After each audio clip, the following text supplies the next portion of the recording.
주영진의 뉴스 브리핑은 오늘도 이재용 삼성전자 부회장 소식으로 시작을 해야 될 것 같습니다. 어슴푸레 보이시죠? 이재용 부회장이 오늘 새벽에 영장이 기각되자 서울구치소에서 걸어 나오는 모습입니다. 어제 법원에서 영장 실질심사를 받을 때만 해도 굳은 표정이었는데 희미한 미소가 되살아났습니다. 왜 영장을 기각했는지 조희연 전담판사는 뭐라고 했을까요? 19시간 동안의 심사 끝에 조희연 서울중앙지방법원 영장전담 부장판사는 현 단계에서 이 부회장을 구속할 사유를 인정하기가 어렵다 이렇게 밝혔습니다. 그로부터 5시간 뒤에 박영수 특별검사팀의 이규철 특검보는 매우 유감이다. 특검은 앞으로도 흔들림 없이 수사하겠다 이런 입장을 내놨습니다. 주영진의 뉴스브리핑은 조희연 판사와 이규철 특검보의 말로 문을 열어볼까 합니다. 이 소식은 김태현 변호사 그리고 SBS의 임광기, 이기성, 선임기자와 자세히 나눠보도록 하겠습니다. 세 분 어서 오십시오. 그리고 오늘 새로 나오신 분이 한 분 계십니다. 사회 전반의 심리 상태를 냉철하고 따뜻한 시각으로 분석한다는 평가를 받고 있는 분이시죠. 김동철 사회문화심리학 박사님도 나오셨습니다. 박사님 어서 오십시오. 그러면 먼저 이야기를 시작하기 전에 오늘 이규철 특검보가 이재용 부회장에 대한 구속영장 기각에 대해서 어떤 입장을 밝혔는지 직접 들어보시죠. 법원의 이재용 삼성전자 부회장에 대한 구속영장 기각 결정은 특검과 피사실에 대한 법적 평가에 있어서 견해 차이가 있다고 판단됩니다. 법원의 구속영장 기각 결정은 매우 유감이나 필요한 조치를 강구하여 흔들림 없이 수사를 진행할 예정입니다. 김태현 변호사, 지금 조그만 목소리로 국방부 대변인 같다고 그렇게 얘기를 했는데, 네. 이규철 특검보가 상당히 좀 강경한 입장, 좀 불만도 좀 있어 보이고요. 그 이규철 특검보가 원래 이제 브리핑할 때만 항상 목소리가 좀 크고 좀 이런 스타일인 것 같긴 한데 오늘은 표정도 조금 더 굳어 있고 목소리의 데시벨도 평소보다 좀 올라가는 것 같아서 확실히 어제 오늘 새벽에 있었던 법원의 영장 기각에 대해서 굉장히 좀 불만을 지금 이 밑에 깔려 있는 것 같은데요. 뭐 특검 입장에서 보면 사실은 이 뇌물죄에 대해서 사활을 걸다시피 했고 강도 높은 수사 끝에 그리고 또 며칠간의 고민 끝에 영장 청구라는 강수를 띄웠는데 그것이 지금 일단 벽에 막혔으니까 그러니까 어떤 그 영장 기각에 대해서 굉장히 좀 불만을 가지는 것. 그것은 특검 입장에서 보면 뭐 그런 불만을 충분히 표출할 수 있다고 봅니다. 어쨌든 특검은 특검의 역할을 다 했고 법원은 또 나름대로 역할을 다 한 그런 결과라고 저는 봅니다. 조희연 영장 전담 판사가 왜 구속영장을 기각했는지 그 사유를 좀 잘 저희가 들여다봐야 될 것 같아요. 이기성 기자가 좀 설명 좀 해주시죠. 네네. 조희연 부장판사는 지난해였죠. 롯데 신동빈 회장 그때도 영장 기각 결정이 새벽 4시에 나왔습니다. 오늘도 이재용 회장의 그 결정이 새벽 4시 50분이니까 비슷한 시기에 나왔는데요. 내용이 이렇습니다. 현재까지 이루어진 특검의 수사 내용과 진행 결과를 비춰볼 때 현 단계에서 구속의 필요성과 타당성을 인정하기는 어렵다. 이렇게 지금 나온 거거든요. 한번 보시면은 지금 굉장히 어려운 말로 좀 써 있는데요. 대가 관계와 부정한 청탁 등에 대한 소명 정도, 다툼의 여지 이렇게 얘기를 했습니다. 그러니까 간단히 얘기하면 이런 거죠. 이재용 부회장이 안정적인 경영 그 승계하기 위해서 박근혜 대통령한테 부정한 청탁을 했고 박근혜 대통령은 국민연금공단을 움직여서 삼성물산과 제일모직 합병에 찬성하도록 그렇게 지시했다. 이 과정에서 430억 원이 오갔다는 거 아니겠습니까? 그런데 이제 법원에서는 뇌물죄의 구속 요건인 부정청탁과 대가성이 현 수사 단계에서 입증되지 않았다고 이렇게 판단한 것이죠. 그래서 이 내용을 보면은 결과적으로 삼성 쪽에서 주장하고 있는 최순실한테 준 자금은 자발적 뇌물이 아니다. 박 대통령의 강요에 의해서 어쩔 수 없이 제공한 것이다. 이런 것이 일부분 받아들여졌다. 이렇게 볼 수가 있겠습니다.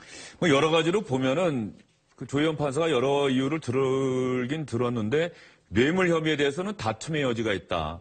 그리고 지금까지 과정상 구속할 상당한 사유나 필요성이 없어 보인다.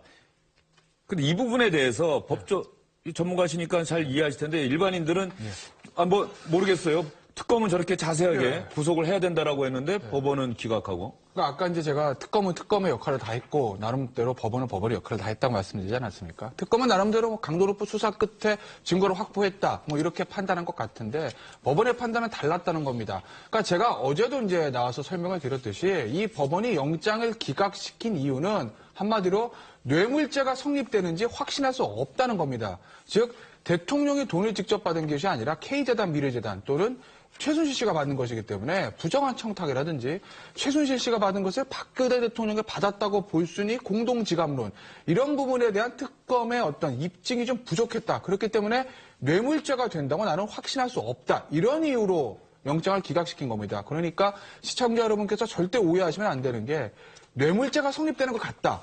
그런데 삼성의 오너고 이 사람을 구속시키면 국가 경제가 위험하니 그러니 내가 영장을 기각시키고 불구속 재판 받게 해줄게. 이게 아니라 아예 뇌물죄 자체가 성립한다고 볼 수가 없다는 겁니다. 즉 법에 따른 것이지 재벌 회장이기 때문에 봐준다. 이래서 영장이 기각된 것은 절대 아니라는 점. 그 점을 제가 꼭 말씀을 좀 드리고 싶습니다. 김태현 변호사는 이제 법조인으로서 그렇게 얘기를 하는데 이 결정을 지켜보는 많은 일반인들, 국민들의 또 시청자들의 생각은 좀 다를 수 있을 것 같아요. 임광 기자 어떻습니까? 그렇습니다. 일단은 이재용 부회장이라는 그 상징성이 대단히 크지 않습니까? 그러다 보니까 유전무죄, 무전유죄 아니냐 하는 이야기를 하는데 지금 김 변호사 이야기대로 사실상 사유가 경제무죄 때문은 아니라고 했단 말이에요. 그러나 결과는 굉장히 그렇게 받아들일 수밖에 없는 상황이 됐습니다. 그러다 보니까 SNS의 사회 현상에 대해서 많은 자신의 의견을 내놓는 이회수 소설가라든가 정청래 전 민주당 의원 이런 사람들은 바로 반응을 내놨습니다. 법조계도 썩었다는 사실을 판사 입장에서 아주 당당하게 자인하고 있다. 이런 식으로 이야기를 했고요. 정청래 전 의원은 또 바로 롯데 신동빈과 삼성 이재용의 법 앞에 재벌 봐주기 평등 짜맞췄냐 이런 이야기들을 했고 문재인, 이재명, 안철수, 안희정 등 야권 대선 주자들도 일제히 아주 비판하는 그런 성명들을 내놨습니다. 조현 판사가 사실은 근데 특검 관련한 수사 그 영장 많이 해갖고 그렇습니다. 전반적으로는 다 발부했는데 대부분 안종범, 정호성, 문영표, 김정독 전부 다 구속영장을 발부를 했죠. 다만 김상률 전 청와대 교육문화수석하고 이재용 부회장 이렇게 두 명을 기각을 하게 됐습니다. 김 박사님 보시기에 말이죠. 조금 전에 영장 기각에 대해서 이제 전부의 의견은 아니라고 보여지는데 어쨌든 조현 판사를 비난하는 글들이 올라오고 그리고 또 조현 판사가 잘했다, 결정 잘했다라고 하는 의견도 있을 수 있고요. 근데 이런 일이 벌어질 때마다 우리 사회가 너무나 이렇게 다른 목소리들이 쏟아져 나오니까 사실은 일반인들이 저 같아도 이 판단이 상당히 쉽지가 않다 이런 생각이 좀 들 것 같아요. 지금 판단에 대해서는 사실 국민적 관심에 상당히 요지에 있었습니다. 그래서 사실은 국민들이 바라는 것들은 뭐냐면 촛불 민심이라고 하는 심리적 부담감들이 사실은 이재용 부회장이 있었을 것이고 사실 이런 부분들로 인해서 심리적 압박은 분명히 있었겠지만은 사실 국민들이 원하는 건 뭐냐면 권력을 이리 가리고 영위의 삼성 같은 느낌들을 계속 가지고 있었단 말이시죠. 그리고 이런 부분들 때문에 삼성의 이제 이런 어떤 그 권력형 정치와 관련된 권력형에 대해서 뭔가를 새롭게 뭔가를 만들어 보자라고 하는 취지가 아마 훨씬 더 많았을 것입니다. 근데 이런 부분에 대해서 사실 좀 개인적인 것들은 좀 아쉬운 부분들이 있고 시민들의 입장, 국민들의 입장에서도 분명히 아쉬운 부분들은 좀 있었으리라고 생각이 됩니다. 분명한 거는 구속영장이 기각된 거지 이 뇌물 혐의에 대해서 무죄 판결이 나온 건 아니라는 거예요. 그건 조현 판사가 판결을 내릴 수 있는 위치에 있는 것도 아니고 어쨌거나 분명한 거는 삼성그룹 입장에서는 총수가 구속돼서 경영이 공백을 맞는 이런 상황을 피했으니까 큰 산은 넘은 셈이네요. 네, 그렇습니다. 삼성의 분위기는 삼성 사상 초유로 총수가 구속될지 모른다는 그 우려 때문에 엄청난 긴장감에 이제 빠져 있었고 계속해서 구치소에 있을 때 그 삼성 본사는 물론 구치소에서도 부근에서도 같이 밤을 새고 했는데요. 결과적으로 이제 구속 기각 결정이 되니까 크게 안도하는 모습입니다. 한 그 임직원은 이렇게 또 얘기를 했어요. 지옥에서 살아 돌아왔다 이렇게 얘기를 했는데 공식적인 그 삼성의 입장은 이렇습니다. 불구속 상태에서 진실을 가릴 수 있게 돼 다행으로 생각한다. 하여튼 섣부른 발언을 자제하고 크게 안도하는 그런 모습들입니다. 이재용 부회장의 표정을 어제도 저희가 비교를 해드린 적이 있는데, 이제 오늘까지 해서 한 사흘치를 한번 분석을 해볼 필요가 있을 것 같아요. 비교를 한번 해보면은, 김 박사님 저 화면 보시면서, 그 이재용 부회장이 어떤 심리 상태였을까 궁금한데, 어떻게 보시는지.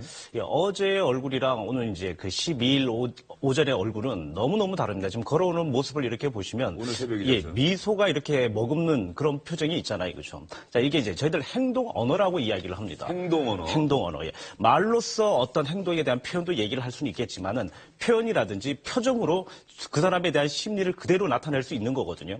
불구속에 대해서 수사를 받는 건 상당히 기분이 그래도 나쁘지는 않을 겁니다. 아마 구속에 대한 느낌들을 아마 많이 가지고 있었을 거예요. 그렇기 때문에 여러 가지 심리적 압박과 불안감이 있었었고, 그리고 지금 현재 오늘 새벽의 얼굴은 상당히 이제 상기되어 있는 듯한 모습도 보이는데, 양면성의 얼굴이 확연하게 보이는 그런 화면이라고 얘기할 수는 있겠습니다. 구치소 나와서 취재 기자들이 기다릴 때는 그래도 엷은 미소가 있었지만, 그 구치소 안에서 걸어 나올 때 그 어렴풋이 어슴푸레 보이는 장면 보면은 미소가 확연해요. 확연하죠. 예. 이렇게 미소가 확연할 때는 그 사람의 심리가 안정이 됐다고 봐야 됩니다. 불안의 심리가 극도로 가 있을 때는 과잉 행동들이 보이고, 또 완전히 해제가 됐을 때도 과잉 행동이 보입니다. 그래 어떤 그 카메라의 의식을 분명히 했을 법도 하지만 하지 못하는 그런 과잉적인 행동들이 충분히 나올 수 있다. 이렇게 얘기할 수 있겠습니다. 그런데 삼성에서 이걸 밝혔는지 모르겠는데 제가 눈길이 가는 대목이 하나 있어요. 이재용 부회장이 뭔가 이렇게 쇼핑백인가요? 하얀 쇼핑백에 뭘 들고 혼자서 계속 들고 나오다가 그 구치소문 나오자마자 직원한테 넘겨준단 말이죠. 저 가방에는 뭐가 들었을까요? 삼성에서 뭐 얘기한 게 있습니까? 그렇지 않아도 제가 궁금해가지고요. 좀 취재를 해봤는데, 바로 나오자마자 그 백을 받는 사람이 그 박효상 홍보상무라고 하더라고요. 상무는 임원인데, 이제. 받고 바로 백을 갖다가 차 안에 집어넣고 출발해서 주위 사람은 아무도 몰랐다고 하는데, 보니까 어차피 그 구치소 안에서 밤을 새지 않았습니까? 그래서 세면도구하고 책 같은 게 들어있지 않을까, 이게 추측을 하는데 정확한 것은 나중에 좀 더 취재를 해봐야겠습니다. 서울구치소 같은 데 가서 영장 실질 심사를 마치고 대기하고 있을 때에는 그냥 사무실에 앉아 있는 게 아닙니다. 왜냐하면 유치장처럼 수감 시설에 들어가게 돼 있습니다. 그럼 거기 들어갈 때는 지금 저 복장으로 들어가는 것이 아니라 수의를 입게 됩니다.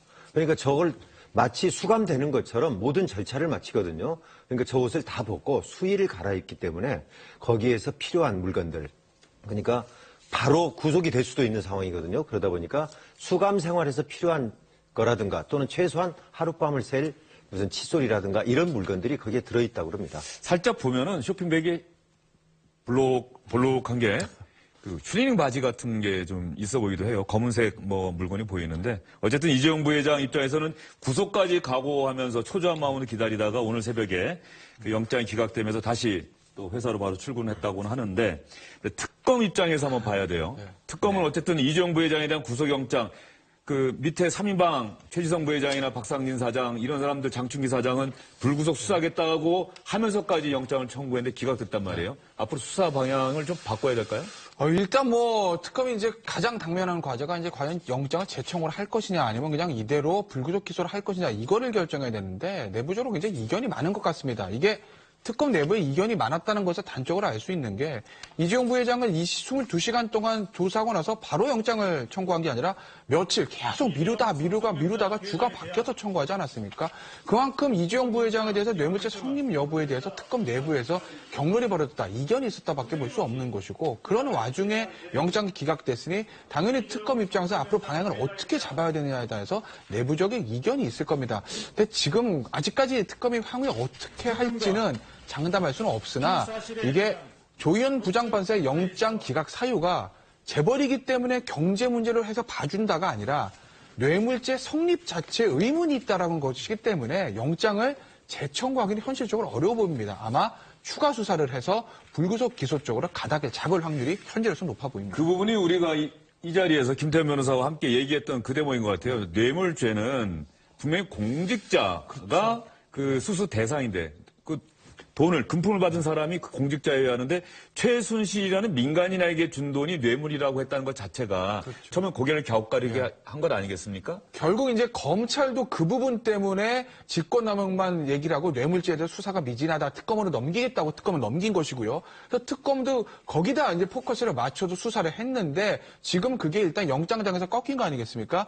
제가 조금 무리해서 지금 추정을 해보면 만약에 검찰이 나머지 기간 동안 추가 수사를 통해서 더 부정한 청탁이라든지 아니면 그 최순실과 박근혜 대통령의 공동지갑 이 부분에 대해서는 추가 입증을 하지 못하면 기소를 한다 하더라도 현재로서는 무죄가 나올 확률이 저는 95% 이상으로 봅니다. 왜냐하면 본안 재판에서 유죄를 받기려면 한 99% 입증이 돼야 유죄가 나옵니다.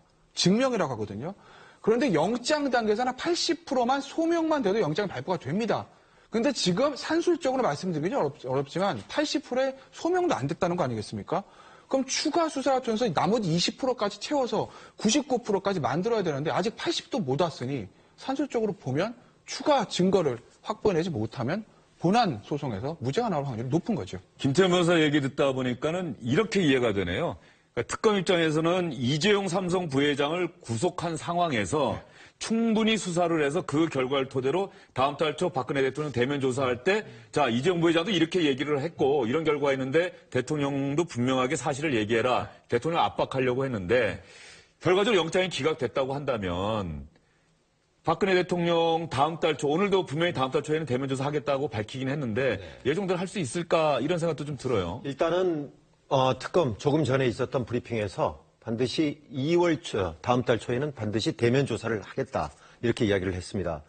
흔들림 없이 한다고 이야기를 하지 않았습니까? 같은 맥락인데, 박근혜 대통령에 대한 혐의는 뇌물 혐의가 대단히 중요하게 큰 혐의이긴 하지만은 그 외에도 많이 있습니다. 뭐 직권남용이라든가 또 기밀 누설이라든가 이런 다른 것들이 있기 때문에, 반드시 대면 조사를 하겠다. 이렇게 이야기를 했거든요. 그래서 아마 큰 일이 없는 한은 이대로 몰고 나갈 겁니다. 다만 이제 대통령 측에서는 입장이 좀 달라질 수도 있습니다. 왜냐하면은 그러지 않아도 지금 특검에 야당만 추천을 해서 중립성에서 계속 문제를 삼았고 이런 상황에서 저렇게 기각이 되고 나니까 상당히 이제는 대면 조사에 대해서도 거부한다든가 여러 가지 입장이 바뀔 수 있는 여지를 지금 줬다고 볼 수가 있겠죠. 박근혜 대통령도 뇌물 혐의에 대해서 인정할 리가 없을 것이고요. 그렇게 되면은 박근혜 대통령이 조사한 다음에라도 이재용 부회장에 대해서 구속영장을 또 재청구하기는 쉽지 않아 보이는데 어떻습니까? 이론적으로는 가능은 합니다. 이론적으로 뇌물을 좀 수수했다고 받은 그 혐의가 있는 사람은 박근혜 대통령이기 때문에 박근혜 대통령을 조사하는 거를 통해서 만약에 박근혜 대통령과 최순실 씨가 공동 지갑이라는 것들을 뭐 하나 꺼집어낼 수 있다면 또는 이재용 부회장이 박근혜 대통령에게 부정한 청탁을 했다는 것을 박근혜 대통령 조사를 통해서 알아낼 수만 있다면 검찰은 다시 한번 뇌물죄와 제3자 뇌물죄에 대해서 확신을 갖고 그 이재용 부회장에 대한 구속영장을 다시 청구할 가능성은 있는데 그건 어디까지나 이론적인 부분이고 과연 현실적으로 그게 쉽겠느냐. 박근혜 대통령 조사를 통해서 박근혜 대통령이 이재용 부회장이 저에게 부정한 청탁했습니다. 저는 최순실 씨와 지갑을 같이 써요. 이런 지수를 할 확률이 있겠느냐. 그렇기 때문에 현실상 제가 어렵다고 말씀을 드리는 겁니다. 매일같이 헌법재판소, 법원, 특검에서 박근혜 대통령과 연관된 이야기들이 계속 쏟아져 나오고 있어요. 네. 이재용 부회장 영장 기각된 이후에 또 특검은 다음 달 초에 조사하겠다고 하는데 박근혜 대통령 현재 어떤 상황일까요? 청와대 입장에 대해서는 사실 상당히 이 문제에 대해서 곤두서 있었지 않습니까? 자, 그렇기 때문에 상당히 관심을 많이 뒀을 겁니다. 자, 그래서 제 생각에는 아마 1승했다. 라고 하는 아마 느낌들을 가지고 있으실 겁니다. 1승? 예. 그러나 중요한 거는 그 이제 1승이 중요한 부분들이 아니고 사회적 심리에 대한 문제입니다. 자, 이게, 그 경제적 문제, 그러니까 정치와 경제적 문제가 같이 섞이면서 예를 든다면 국민에 대한 입장들이 상당히 혼란스러워졌고 지금 실제로 그런 문제로 인해서 사실 오히려 더 비판적인 방향으로 흘러갈 수도 있다는 얘기입니다. 아마 그 대통령 측에서는 아마 괜찮은 뭐 어떻게 보면 그런 판단이 서서 이제 바람직하게 갈 거라고 생각을 할 수는 있겠지만 오히려 이게 역풍을 맞을 수도 있지 않나 이런 심리가 분명히 있을 거기 때문에 지금 마음으로서는 아마 안도감이 있겠지만은 그 자체가 안도감은 사실 아니다 이렇게 생각을 하셔야 될 겁니다. 일단은 안도할 수 있겠지만 그렇다고 해서 그 안도하는 게 계속 갈 수는 없을 것이다. 또 다른 도전과 또 특검 수사, 헌법재판소, 법원 재판 과정에 쏟아져 나온 말들이 있기 때문에 또 청와대가 그냥 안심할 수 있는 상황은 아니다. 이런 말씀으로 들리고요. 법원에서 열린 재판에서 이승철 부회장이 또 박근혜 대통령과 연관된 이야기를 하지 않았습니까? 네, 이승철 정경련 부회장이죠. 이 사건 초기에 언론에게 뭐라고 그랬냐면은 정경련 부회장이 내가 주도해가지고 각 기업들에게 출연금을 좀 내달라. 그래서 자발적으로 출연했다 이랬던 사람인데 오늘 증인으로 나와서는 전혀 다른 이야기를 했습니다. 안종범 전 수석이 VIP께서 그러니까 대통령께서 주요 그룹 회장님들과 문화재단, 체육재단을 각각 하나씩 만들기로 얘기가 됐다. 규모는 한 300억 정도다. 그래서 설립 준비를 하라는 지시를 받았다. 이렇게 이야기를 하면서 이거 300억 갖고 되겠냐 그랬더니 안종범 전 수석이 이건 종잣돈이고 앞으로 국가에서 지원해 줄 것이다.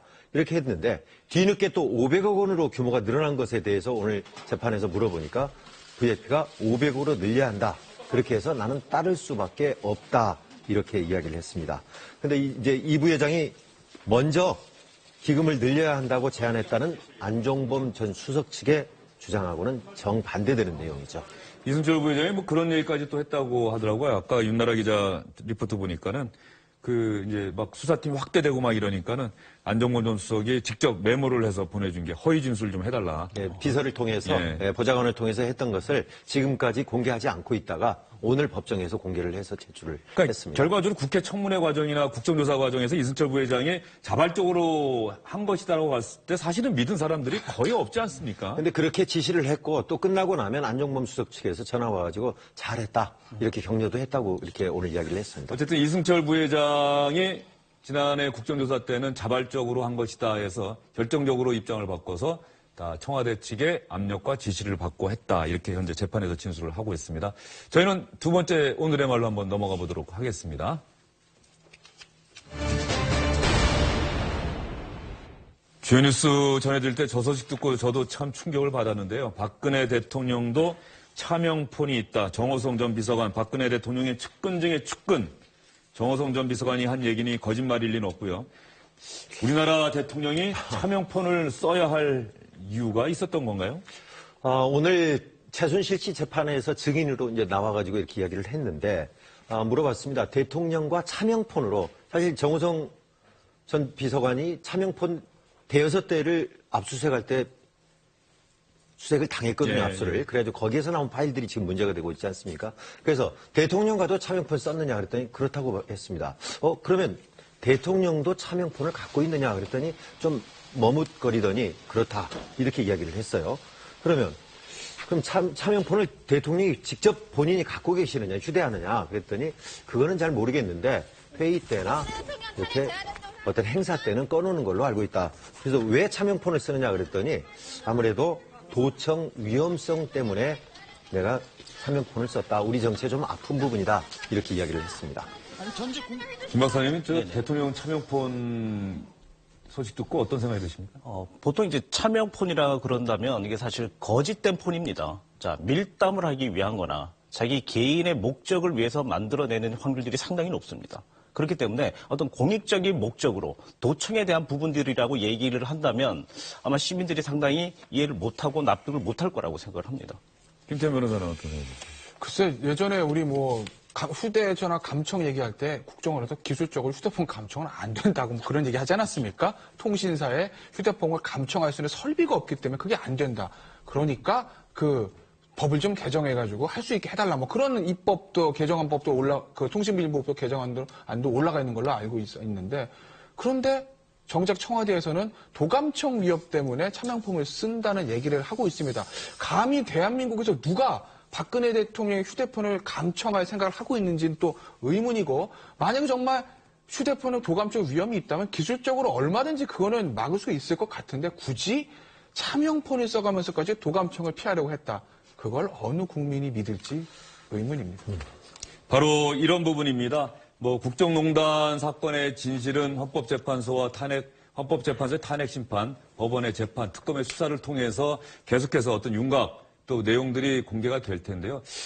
그 본질도 대단히 중요하고요. 그런데 본질과 연관이 있는 바로 이런 행태들에 대해서 많은 국민들이 고개를 갸웃거리고 있는 게 아닌가 하는 생각이 듭니다. 주영진의 뉴스 브리핑이 선정한 오늘의 세 번째 말은 이겁니다. 반기문 전 유엔 사무총장, 세계 유엔 기구의 수장으로 상당히 마음씨 좋은 아저씨, 할아버지 같은 인상이었는데 말을 상당히 강하게 했습니다. 나쁜 놈들이에요. 이러면은 정말 화가 많이 난 거겠죠? 네.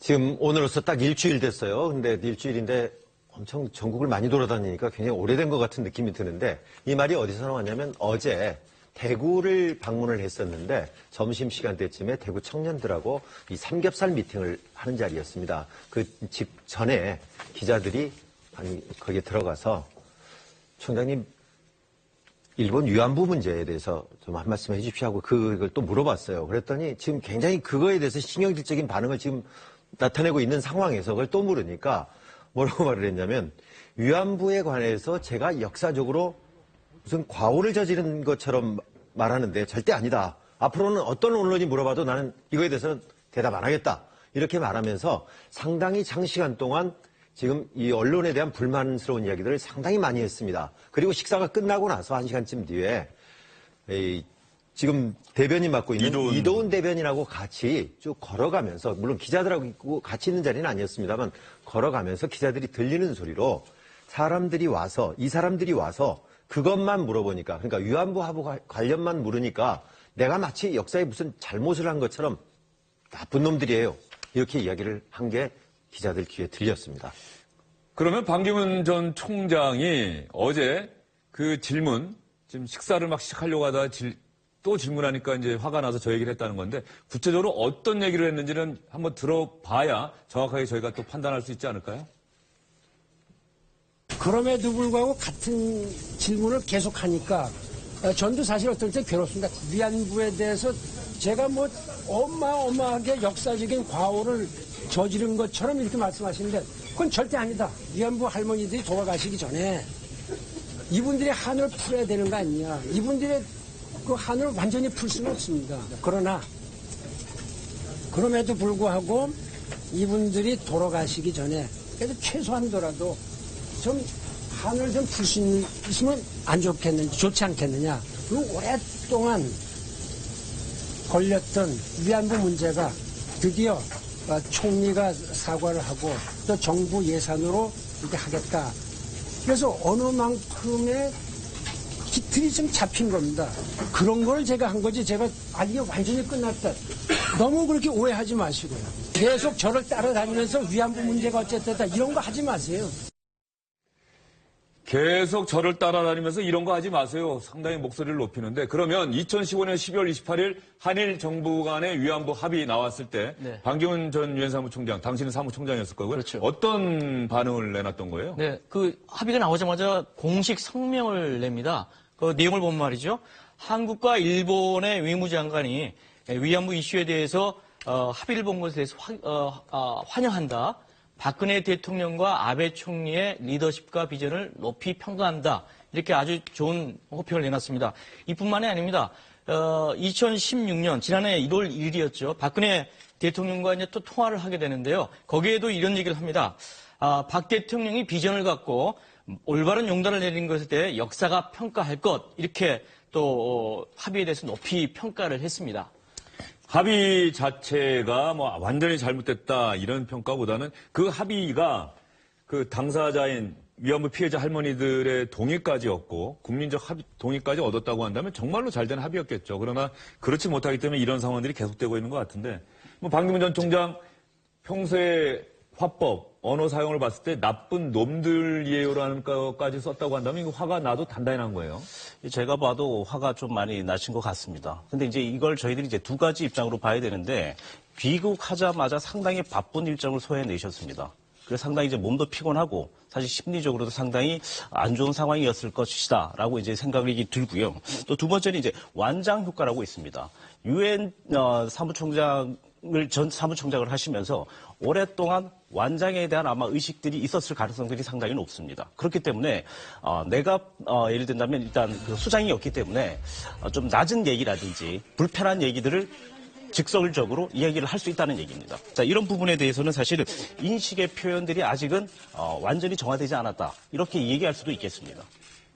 반기문 전 유엔 사무총장이 대통령이 되겠다는 꿈을 갖고 귀국을 했고 그래서 많은 기자들이 따라다니면서 질문을 하고 있는 것 같은데 이 언론에 대해서 귀국 이후에 계속해서 뭔가 자기의 메시지는 잘 전달되지 않고 자그마한 행동들이 자꾸 크게 보도가 되고 그러니까는 이 언론 보도에 대해서 상당히 강한 그 불만을 토로하기도 했다고 합니다.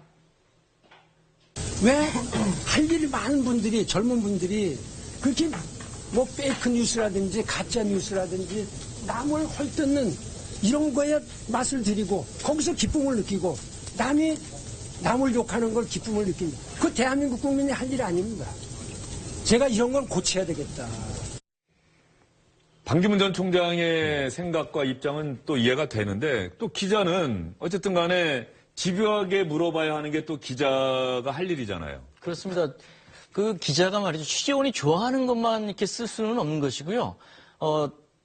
시청자하고 독자들을 대변해서 질문하고 하는 거 아니겠습니까? 그리고 반기문 총장은 지금 대권을 도전하겠다 이렇게 나서고 있는데요. 당연히 그 일반 국민들은 반기문 총장에 대해서 여러 가지 문제에 대해서 알고 싶어 하지 않겠습니까? 일거수일투족도 알고 싶어 할 것이고 생각이 무엇인지도 알고 싶어 할 것이고 이런 거에 대해서 대신해서 물어보는데 말이죠. 이게 자기 마음에 들지 않는다고 저렇게 막말을 하게 된다고 한다면은 글쎄 정치적인 어떤 그 훈련과 준비가 되지 않고 있는 게 아니냐 이런 얘기까지 지금 나오고 있습니다. 임광기 기자가 만약에 저 질문한 기자였다. 즉 반기문 전 총장이 면전에서 지금 나를 향해서 저런 얘기를 했다고 한다면 어떻게 그러니까 반기문 전 사무총장은 지금까지 저렇게 험한 말을 들어본 적이 없습니다. 왜냐하면은 50년 가까운 지금 73살이신데 50년 가까운 생활 동안에 주로 외교관만 거의 다 했거든요. 그런데 외교가에서는 이렇게 험하게 질문을 한다거나 이런 것들이 거의 없지 않습니까? 그러니까 지금까지 전혀 당해보지 않았던 거 그런 것들이 지금부터 본격적으로 쏟아지는 이제 시작일 뿐이거든요. 그래서 사실상 반기문 전 사무총장이 대통령 후보가 되면 가장 우려했던 부분들이 저런 부분들이었습니다. 우리가 쉽게 속된 표현으로 말할 때 과연 맷집이 있을 것이냐. 저걸 버티지 못하면 안 됩니다. 그래서 행정가들이나 이런 외교나 관료들 출신들이 대부분이 저걸 견디지 못하고 중도에서 그만두는 게 많거든요. 민주주의라는 건 더디고 짜증스러운 겁니다. 그냥 쉽게 흘러가는 것이 아니거든요. 그래서 더디고 짜증스러운 질문이라든가 행동에 대해서도 그걸 설득하고 이해시킬 줄 아는 것이 이게 민주주의거든요. 반기문 전 총장 측에서 볼 때는 이런 언론 보도들이 꼬투리 잡기다, 흠집내기다 이렇게 받아들일 수 있겠지만 또 언론이나 다른 진영에서는 이건 차기 대선 주자에 대한 검증이다. 뭐 이런 것까지 우리가 분명히 알아야 된다. 시청자들과 독자들은 알 권리가 있다. 이렇게 얘기를 할 것 같은데요. 뭐 2시 뉴스 브리핑에서도 이미 한번 보도를 했습니다마는 뭐 국민 의례를 또 잘못했다. 이것도 또 반기문 전 총장 측에서 보면 기분이 나쁠 수는 있겠습니다만 예. 분명히 또 하나의 검증일 수도 있는 거예요. 예, 그 퇴주전 같은 것들은 그 영상에 이제 앞뒤를 다 자르고 그 장면만 그래서 그런데 이 국민은혜 논란은 사실은 딱 순간 잡힌 거기 때문에 빼도 박도 못하는 거죠. 국회에 대한 경례는 다른 사람은 한 번을 하는데 반기문 총은 2번을 합니다. 그러니까 제가 저 사진을 보고 의문이 든 건 저 두 개를 동시에 했을까, 가슴에 손을 먼저 갔을까, 목례를 먼저 했을까 하는데 뭔 것 같으세요? 지금 인사를 한 다음에 목례를 하다가 손을 들기 시작하는 것 같죠? 예, 그렇습니다. 저도 기사를 보고 알았는데 그래서 궁금증이 풀렸는데요. 그 국회에 대한 경례를 하려고 그랬더니 다른 사람들은 다 가슴에 의례 그릇에 손을 올렸는데 목례를 한 거죠. 그러니까 목례를 하다 보니까 좀 어색하거든요. 다른 사람들은 다 가슴에 하고 있으니까 10년 전에 나도 저렇게 했지. 그렇게 하고 순간 가슴에 손이 올라간 겁니다. 그래서 저렇게 어색한 장면이 연출이 된 것이고 저걸 기자들은 놓치지 않고 사진을 촬영을 한 것이죠. 자, 여러 가지 논란이 있었는데 반기문 전 사무총장이 오늘 서울로 돌아왔어요. 서울로 돌아와서 이명박 전 대통령과 만났습니다. 지금 조금 전에 일어난 일인데요. 저희가 그 관련 영상 지금 들어와서 여러분께 보여드립니다. 현재는 이명박 전 대통령의 사무실이 있는 곳으로 입장하는 장면이고, 이명박 전 대통령이 아주 크게 환영하네요. 박수를 아주 크게 딱 한 번 치고 나서 맞이하네요. 몇 개월 다녔어요. 154개월. 이게 이제 복합적으로 발령하려고 하면 이게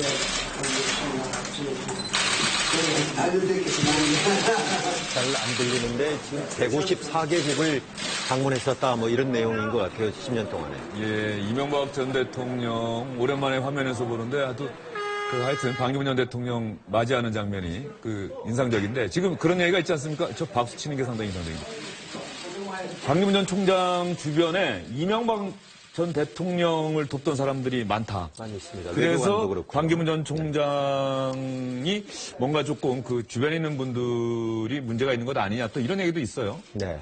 지금 주로 같이 일하는 사람들이 외교관들이 압도적으로 많이 있고요. 그리고 이명박 전 대통령의 측근들이 상당히 많이 가 있습니다. 거기 수석비서관을 했던 사람들도 있고요. 그래서 너무 협소한 거 아니냐 하는 그런 지적들도 사실 있습니다. 예. 이동관 전 홍보수석이 뭐 그런 얘기를 했다고 하죠. 이명박 전 대통령이 본인에게 이런 얘기를 했다고 합니다. 반기문 전 총장을 신중하게 잘 도와줘라 이렇게 얘기를 했다고 하니까 어쨌든 간에 이동관 전 홍보수석 뭐 박진 전 의원 이런 MB계로 분류되는 정치인들이 현재 반기문 전 사무총장을 돕고 있는 상황이다. 이렇게 말씀을 드릴 수가 있겠습니다. 지금까지 반기문 전 총장의 이야기를 마지막으로 해서 지금까지 주영진의 뉴스브리핑이 선정한 오늘의 말 여러분께 전해드렸습니다.